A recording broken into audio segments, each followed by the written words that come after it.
시청자 여러분, 그간 평안하셨습니까? 현월TV 채널지기 현월입니다. 자, 계속해서 도르트 신조 세 번째와 네 번째 교리, 인간의 부패와 하나님께로의 회심과 그 회심이 일어나는 방식에 관한 오늘 이제 여덟 번째 강의를 진행하도록 하겠습니다. 자, 이번 시간은 구황입니다. 구황은 지난 시간에 예고하여 드린 대로 왜 어떤 이들이 복음의 부르심을 받았음에도 불구하고 나오지 않는가, 여기에 대한 진술입니다. 진짜 이게 어려운 문제죠, 여러분. 그렇지 않습니까? 우리들 가운데 아직 교회에 출석하지 않고 있는 지상의 가족들을 둔 분들이 많이 있습니다. 그렇죠? 기다리고 기다려도 참 안 열립니다. 안 열려. 그리고 발걸음도 무겁습니다. 이렇게 가까이 살아도 교회를 안 와요. 교회를 징합니다. 이렇게 진짜로 도대체 지상에서 가족관계로 있는 이유가 무엇인가, 이런 생각도 한번 해봐요. 아무 의미가 없어요. 저는 목사잖아요.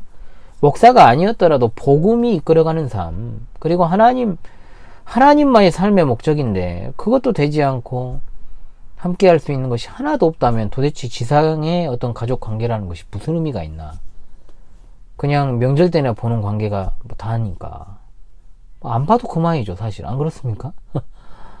참 안타까운 현실이에요. 정말로 제가 거기에 대해서 할 말이 정말 태산처럼 많지만 어찌되었든 간에 우리가 성경에 입각해서 이 시간 진행합니다.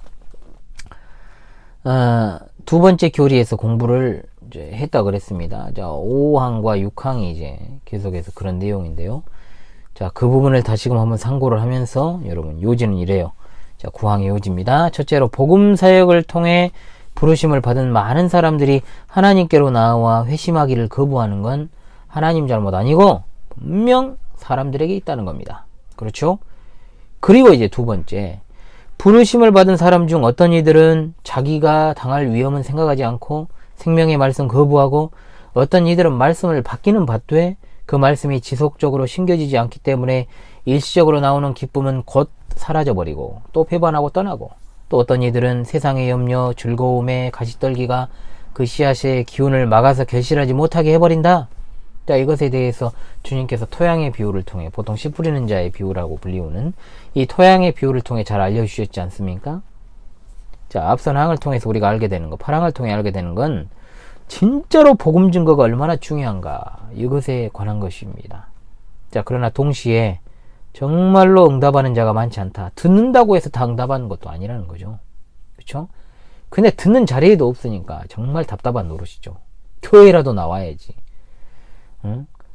어쩌다 한 번씩 집안에 행사 있어가지고 말씀 전하면 그게 들어가겠습니까? 잘 들어가지도 않죠. 매주 나와서 듣고 들어야지. 그래야 소망이 있지. 아휴, 정말 많은 사람들이 복음을 거절하는 이유는 복음 자체에 문제가 있지 않아요. 그러니까 복음 전하는 이들이여, 낙심하지 마십시오. 응? 낙심하지 마십시오. 그리스도께서 부족하셔서가 아니라 오로지 인간에게 책임이 있기 때문에 그래요. 그런데 알미니아는 콕 여기다가 또 사람 똥 뿌린단 말이에요. 이것들은 죄를 뿌려요. 뭐라고 합니까? 이런 개혁파의 가르침을 비난하죠. 인간이 전적으로 타락했는데 어떻게 믿지 않는 것과 회개하지 않는 게 인간 책임이냐, 이렇게 이제 멍멍거리는 거죠. 자, 개혁파 원리대로라면 인간이 믿지 않고 회개 안 하는 것은 하나님 책임이라는 거예요. 웃기고 자빠졌죠. 자, 과연 그렇습니까? 성경은 우리에게 사람들이 복음을 받아들이지 않는 책임을 하나님께 돌리지 않고 모든 책임은 인간에게 있다라고 분명하게 단언컨대 설명을 하고 있어요. 바울과 바나바가 전도여행을 하는 중에 비시디아 안디옥 회당에서 복음을 신실하게 전했습니다. 그럼 당연히 회당이니까 유대인들이 와 있었겠죠. 거기에 반응하는 사람들이 분명 바울 일행을 따랐습니다. 그런데 유대인들은 그거 자체를 시기했고 바울과 바나바에 대해서 비방을 해댑니다. 그러니까 그들에게 뭐라고 말합니까? 하나님의 말씀을 마땅히 먼저 너희에게 전할 것이로되 너희가 그것을 버리고 영생을 얻기에 합당하지 않은 자로 자처하기로 우리가 이방인에게로 간다. 자, 유대인에게 먼저 증거가 되었지만 그게 안 먹히니까 이제 이방인으로 간다. 떠났다는 거죠. 바울과 바나바가 여러분 복음을 대충 전했겠습니까? 우리처럼? 뭐 여러분 모두가 다 대충 전한다는 건 아니에요. 그러나 어찌 우리가 사도들처럼 복음을 정말로 명료하게 잘 전할 수가 있겠습니까?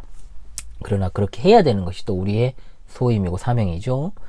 복음을 버리고 거부한 건 분명히 전적으로 그들에게 책임이 있습니다. 요한복음 5장 40절에 예수님께서 너희가 영생을 얻기 위하여 내게 오기를 원하지 아니하는도다라고 분명하게 말씀하십니다. 그것이 그들의 현실이에요. 특별히 예수님께서 토양의 비유를 통해서 이것을 극명하게 알려주시죠. 예수님은 여기서 좋은 토양에 떨어져서 결실하는 씨를 제외하고는 복음을 거절하는 세 가지 유형이 있다라고 말씀을 하셔요. 자, 그래서 복음을 거절하는 자들이 자신들의 어떤 적극적인 거부로 복음이 결실되지 못하는 상황을 보여주시는 거예요. 그러니까 똑같은 중생하지 못한 자들의 세 가지의 특성으로 나타난다라는 것이죠. 복음으로 비유된 씨앗에 문제 있습니까? 전혀 없죠. 여러분, 복음에 무슨 문제가 있겠습니까? 받아들인 장소에 문제가 있는 거예요. 땅이 문제라는, 땅이 문제. 길가, 돌밭, 가시떨기가 문제라는 거예요. 떨어진 씨들이 다양한 반응을 보여요. 좀 눈에 보이기에는 좀 달라 보이고 진짜 꼭 넘어올 것처럼 보이기도 하죠. 제가 정말 그런 거 많이 경험했거든요. 진짜로 교회에서 울고불고 아주 별 진짜 난리 법석을 떨던 사람도 나가더라고요. 연락도 안 돼. 응? 나가보라 결국은 나갔어요. 하나님 앞에서 뭐 세례받고 맹세할 때는 아주 눈물 흘리면서 그렇게 받아놓고 교회 없어. 뭔 의미가 있습니까 그럼 도대체. 어? 전혀 하나님 없이 살아가는 사람. 최종적으로는 결실하지 못했다는 거죠, 여러분. 현재적으로 봤을 때 그렇다는 거예요. 이 결국 복음을 거절하는 것은 복음을 거절하는 자들에게 최종적인 책임이 있다는 사실을 나타내는 것입니다. 그 옛날에 그렇게 교회 다니면서 집사직분 받고 별것을 다 했는데도 불구하고 지금은 교회 코빼기도 안 비치는 사람들이 있어요. 뭐겠습니까? 그것은 결실하지 못한 거죠. 여러분, 얼마나 안타깝습니까?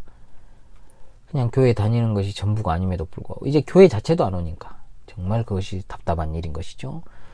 생의 가치를 하나도 같이 질 것이 없어요. 뭐 하나 공유할 것이 없어. 그러니까 더욱더 세상의 가르침과 세상의 가치관에 빠져들고만 있는 것이죠. 둘 중에 하나죠. 끝까지 포기 않고 내가 기도하고 이 사람을 권면해야 되겠다라는 생각을 갖든지 아니면 그냥 아주 다른 세상 사람으로 그냥 여기고 살아가든지 둘 중에 하나 아니겠어요? 그럼에도 불구하고 우린 전자를 원하며 기다리고 인내하고 있는 거 아니겠습니까? 교회 나와야 됩니다. 복음 들어야 돼요. 안 그러고는 아무 의미가 없어요. 안타까운 마음이 많이 듭니다. 다음 시간에는 반대로 부르심받은 어떤 이들이 나오는 이유에 대한 10항을 공부하도록 하겠습니다. 입도 잘 안 돌아가요. 자, 이번 시간도 여러분 수고 많으셨습니다. 다음 시간에 뵙겠습니다.